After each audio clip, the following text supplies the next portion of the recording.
All right, guys, what is this part of the tooth called? This top part, right? Not the low part, the kind of this high part of the tooth. It's got a name, a special name. What do you think that name is? Hey, if you love learning English vocabulary, I would love it if you smash that subscribe button right down there. And while you're down there, smash the like button. Thank you so much. Okay, guys, so it's called the cusp. The cusp. Have you heard that word before? Okay, so in this lesson, I'm going to teach you two advanced ways to say edge. Kind of like another word for edge. You know what the word edge means, if there's like an edge of something, right? Guys, my throat is a bit raspy. That sound, can you hear my throat? You can describe that sound as raspy. Okay, so if your throat is raspy, you might need to clear your throat, and that sounds like this. Right? I just cleared my throat. All right. Now, cusp. Okay, that's one word we're going to look at here. Okay, so this is the cusp of the tooth. Now, look at this sentence. We are on the cusp of something big. We are on the cusp of something big. What does that mean? Can you kind of relate the idea of the tooth? So what does this mean? This means that something big is going to happen, right? We're at the edge of something. Maybe it's something in our country, our economy. Or maybe it's something big in the world, okay? We're on the cusp of something big. Okay, look at another sentence. He's on the cusp of graduation. Okay, he's on the cusp of graduation. That means he has been studying, right, for let's say a few years. All right, he's been studying, and now his graduation is next week or maybe tomorrow, right? So he's on the cusp of graduation. That means he's almost there. He's kind of at the highest point of his education. Now he's there. He's on the cusp of his graduation, right? Europe is on the cusp of revolution, right? You might not believe this. It's up to you, right? I just made this sentence. It's just an example, right? My sentences are always just examples, right? So Europe is on the cusp of revolution. What would this sentence mean? It means Europe is on the kind of the edge of revolution, right? Maybe something is going to happen and there's going to be a revolution. Right? There's not a revolution now, but we're on the cusp, right? That's what that means, kind of on the edge.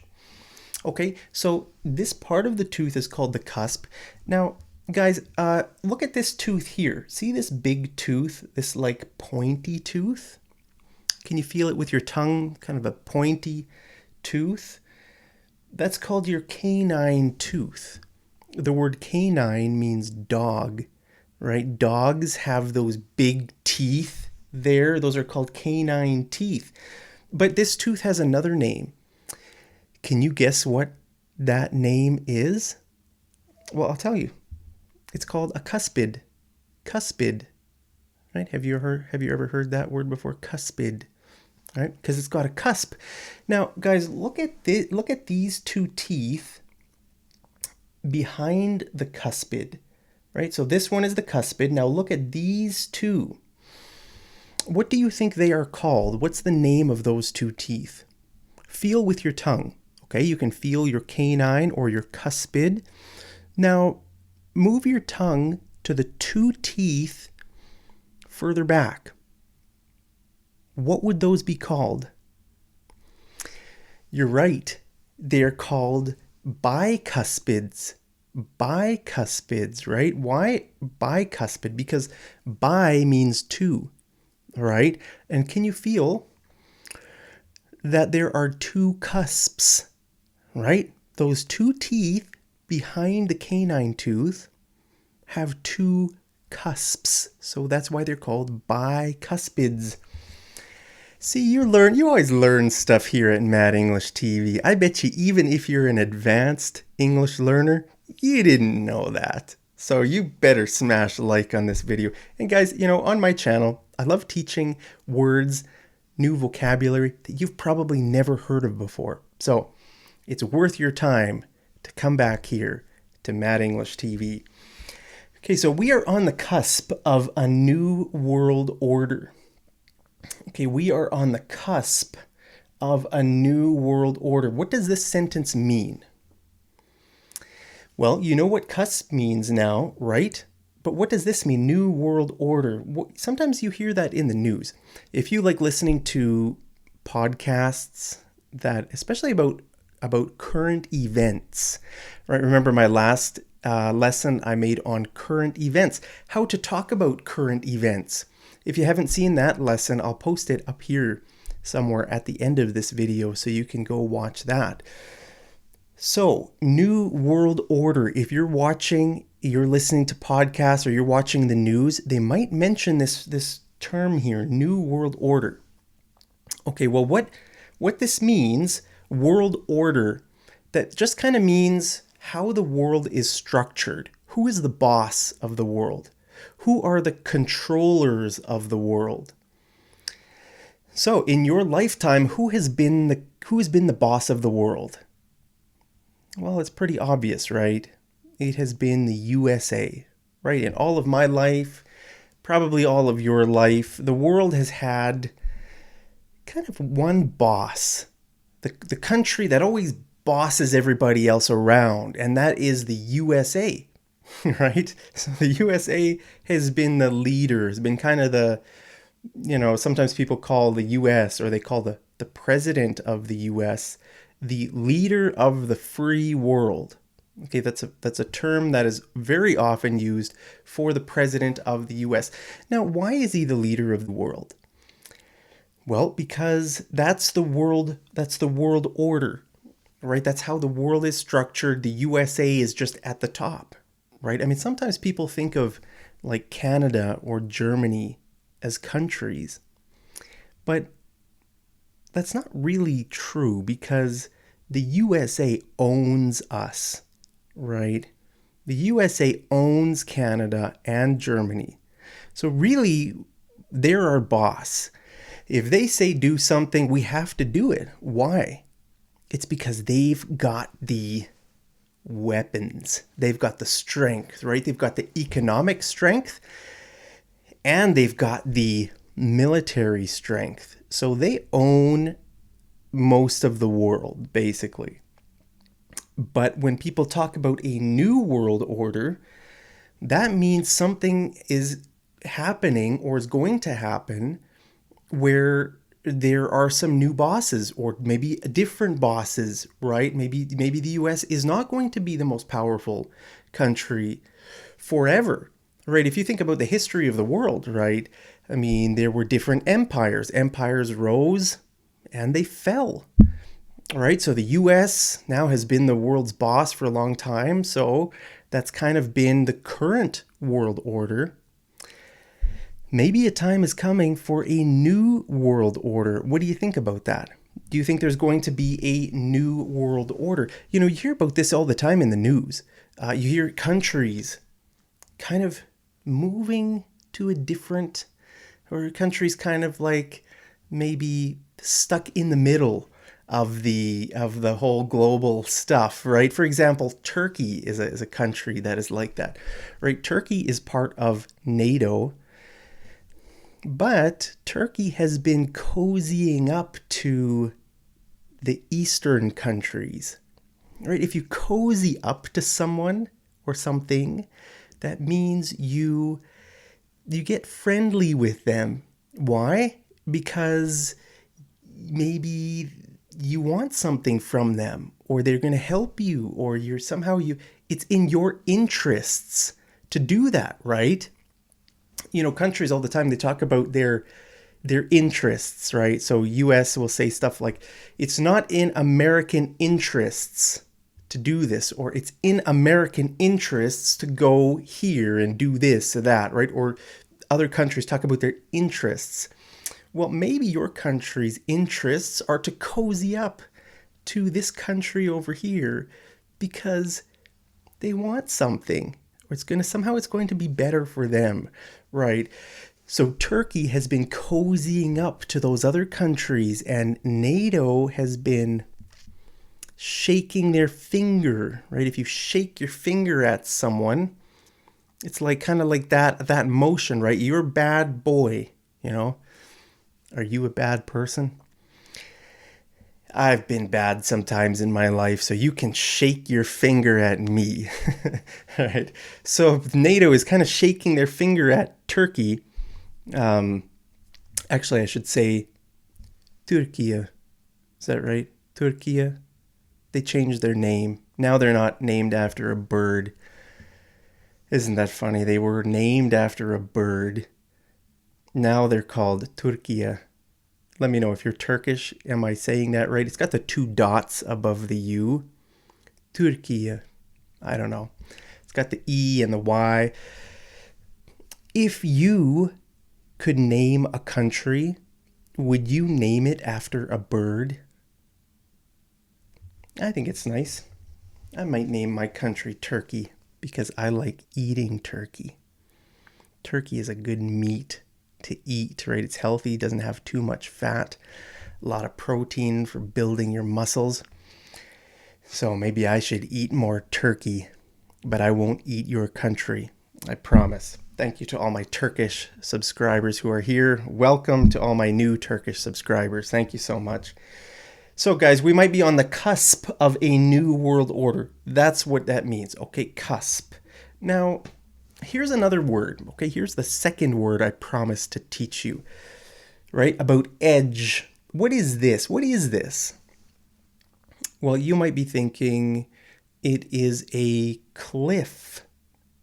And you're right. It is a cliff, but there's another word for this. And that is precipice. Precipice. Have you ever heard that word before? Precipice. Precipice.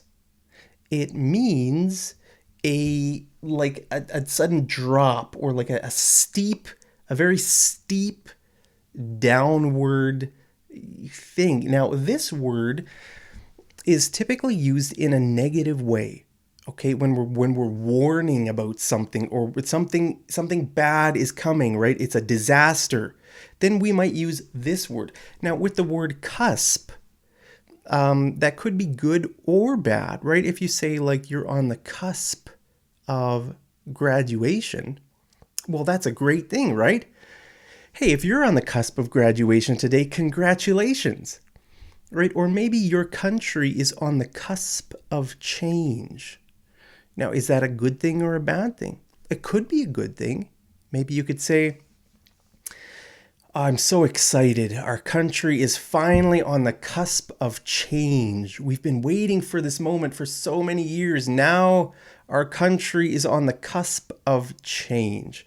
Okay, so cusp can be both ways, but precipice is typically used more for like disaster kind of stuff. Okay, so look at this sentence here. Central banks have brought our civilization to the edge of a precipice. Okay, now with this word precipice, we can also use the word edge. Okay, you can say an edge of a precipice. The precipice is like the cliff, right? The edge. If you're standing on the edge of a cliff, you can say I'm standing on the edge of a precipice. Or I threw the stone over the edge of the precipice, right? There's that precipice there. I threw the stone over the precipice. Okay, so with this one, you can use the word edge with it, but you don't have to use the word edge. Okay, I'll show you an example, okay, of where we don't need to use the word edge. But with the word cusp, we don't use the word edge. Okay, you don't say we're on the edge of a cusp. We're on the edge of the cusp of disaster. No, because they would mean the same thing, right? Edge and cusp. Whereas with this one, we can use both edge and precipice. Okay, so we could be on the precipice of war.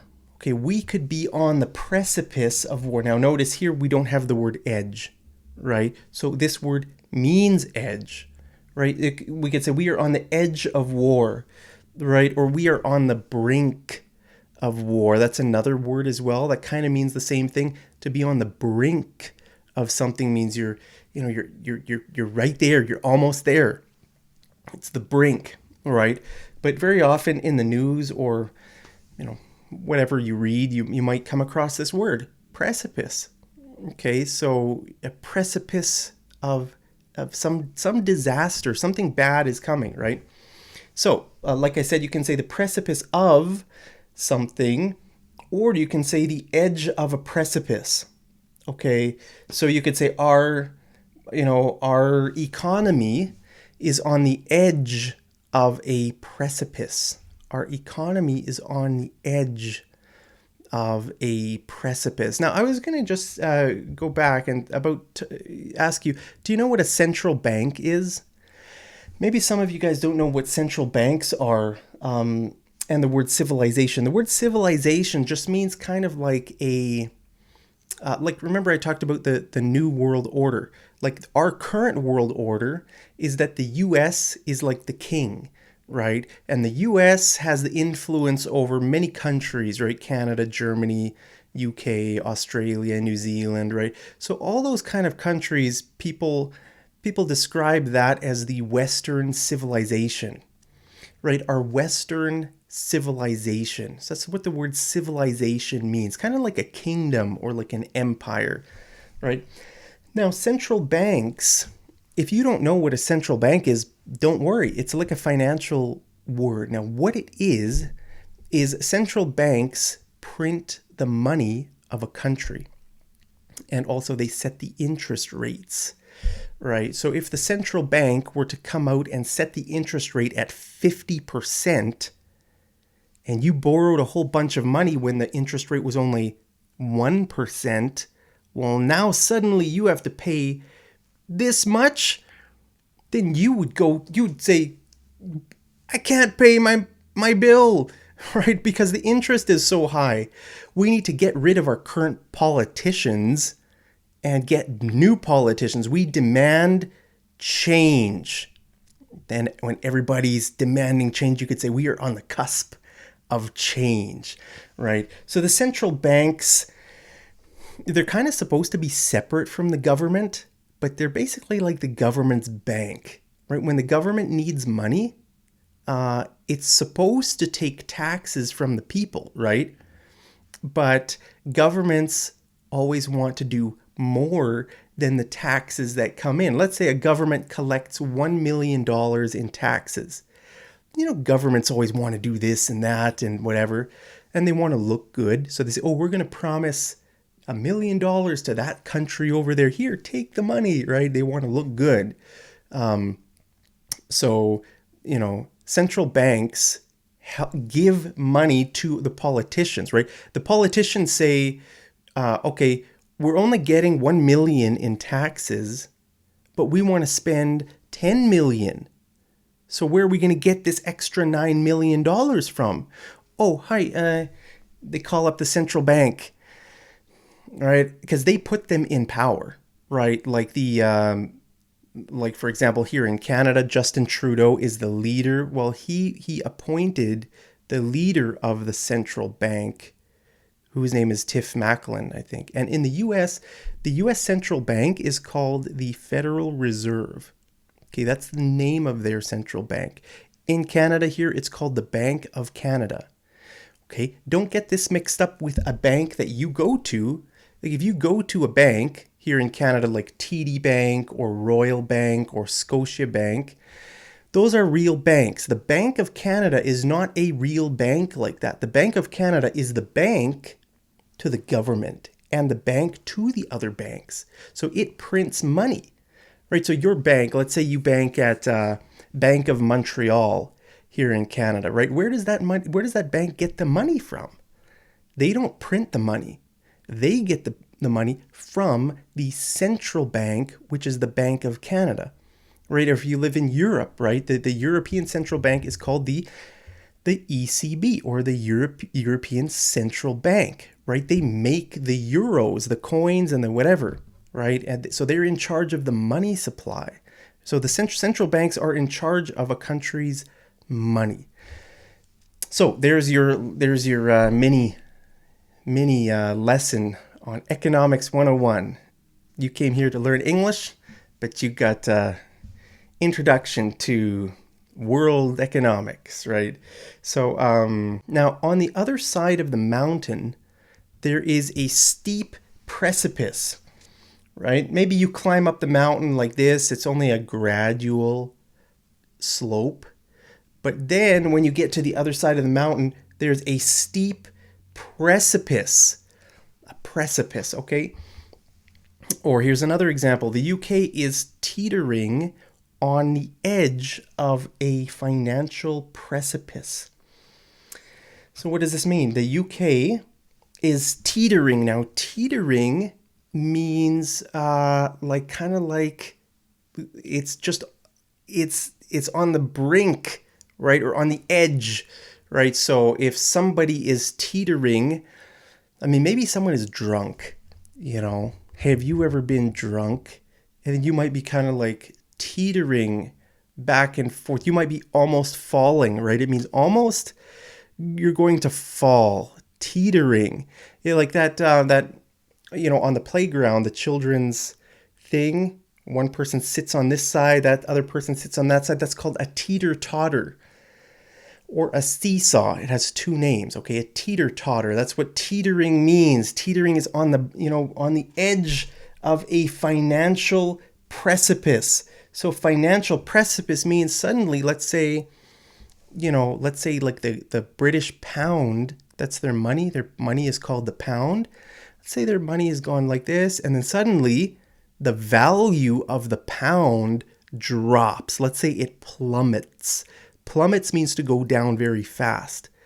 Let's say the pound plummets and it even goes below the US dollar. Ooh, then that would be, if that happens, then right now we could say the UK is teetering on the edge of a financial precipice. Because imagine if the value of your money suddenly goes down, that's a bad thing, because that means you're going to have to pay so much more for goods and services, right? If you buy bananas from South America, let's say for £1, and suddenly the value of your pound goes way down, well, you might have to pay £2 for the same bunch of bananas. That would be bad, right? So for homework, I want to know, are you on the cusp of something great? Are you on the cusp of something great? Maybe you've been working hard on a project for many years, and now it's finally going to be completed, right? So you could say, I am on the cusp of graduation, or I'm on the cusp of buying a home or buying my first car. I'm on the cusp of immigrating to Canada. Hey, if you're a new immigrant here in Canada, welcome here. Guys, thank you for coming. And let's see, is there anything else I want to add? On the cusp of something great. Yeah, let me know down in the comments, and maybe make a few sentences with the word cusp or with the word precipice. And I'll try to let you know down there if you're right or if you need to make some corrections. All right, guys, so thank you so much for watching this video. Thank you for all my subscribers. I really appreciate you. As always, I love you guys so much. And hope you're doing well and hope you have a great day. So, as always, I'll see you over in the next episode of Mad English TV. Take care.